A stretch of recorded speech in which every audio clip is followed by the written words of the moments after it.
కంటికి రెప్పలా కాపాడాల్సిన కన్న తండ్రి విచక్షణ మరిచి కన్న బిడ్డను కడతీర్చాడు.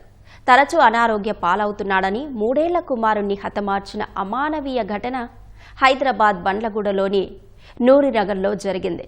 మహమ్మద్ అక్బర్, సనాబేగం దంపతులకు 2 కుమారులు. చిన్న కుమారుడు మహమ్మద్ అనాస్ అనారోగ్యంతో భార్యాభర్తల మధ్య తరచూ గొడవలు జరిగేవి. దీంతో విసుగు చెందిన మహమ్మద్ అక్బర్ నీలోఫర్ ఆసుపత్రిలో కేర్ టేకర్గా పనిచేస్తున్న భార్య శుక్రవారం రాత్రి విధులకు వెళ్లగానే బాలుణ్ణి చంపి మూటగట్టి మూసిలో పడేశాడు. పైగా తనకేమీ సంబంధం లేదన్నట్టుగా పోలీస్ స్టేషన్కు వెళ్లి బాబు కనిపించట్లేదంటూ ఫిర్యాదు చేశాడు.